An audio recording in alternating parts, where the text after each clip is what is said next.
గత కొంతకాలంగా పవన్ కళ్యాణ్ గారు అటు పాలిటిక్స్, ఇటు మూవీస్‌పై జోడు గుర్రాల స్వారీ చేస్తున్నారు. దాంతో పూర్తి స్థాయిలో నటన మీద దృష్టి పెట్టలేని పరిస్థితి. దాదాపు 5 ఏళ్ల పాటు షూటింగ్ జరుపుకున్న 'హరిహర వీరమల్లు' మూవీ విషయంలో కూడా ఇదే జరిగింది. ఆయన డిప్యూటీ సీఎంగా బాధ్యతలు స్వీకరించిన తర్వాత టైట్ పొజిషన్‌లో డేట్స్ ఇచ్చి మరీ ఎలానో పూర్తి చేశారు ఈ మూవీని.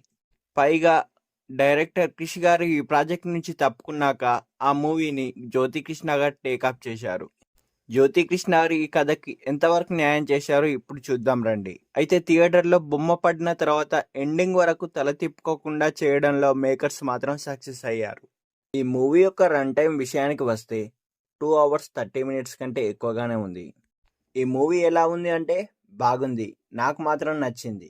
ఈ మూవీ యొక్క ఫుల్ డెప్త్ రివ్యూలోకి వెళ్తే ఈ స్టోరీ మొత్తం 17th centuryలో జరుగుతుంది.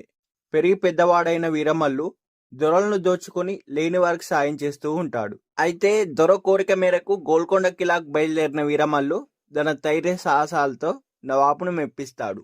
దాంతో ఢిల్లీ బాద్షా ఔరంగజేబ్ దగ్గర ఉన్న కోహినూర్ వజ్రాన్ని తెచ్చి ఇవ్వమని తానిషా కోరతాడు. నవాబ్ మీద ప్రేమ కంటే తెలుగు నేలకు చెందిన కోహినూర్ వజ్రాన్ని తిరిగి తీసుకురావడం ఆత్మగౌరవానికి సంబంధించిందని భావించిన వీరమల్లుకు అందుకు అంగీకరిస్తాడు.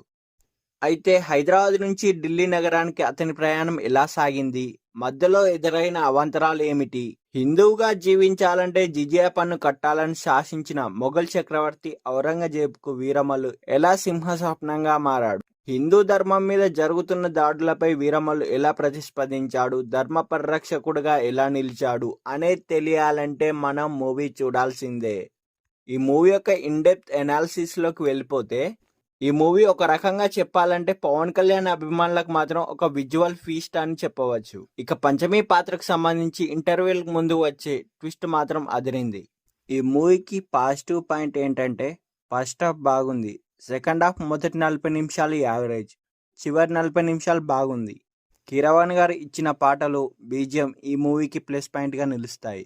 ఈ మూవీలో కుస్తీ ఫైట్, ప్రీ క్లైమాక్స్లో వచ్చే యాక్షన్ సీన్స్ బాగున్నాయి. ముఖ్యంగా టైటిల్ కార్డ్స్ నుంచి పవన్ కళ్యాణ్ గారి ఎంట్రీ సీన్ వరకు చాలా బాగుంది. కానీ స్క్రీన్ ప్లే మాత్రం చాలా చోట్ల పాత అనుభూతినే కలిగిస్తుంది.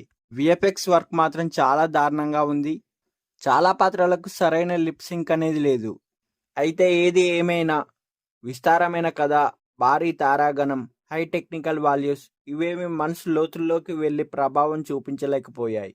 ఎవరో మొదలుపెట్టిన మూవీని వేరెవరో పూర్తి చేయడంలో ఎక్కడో ఏదో ఒక లోపం జరిగిందనే భావన కలుగుతుంది. అయితే చివరగా నిరంకుశ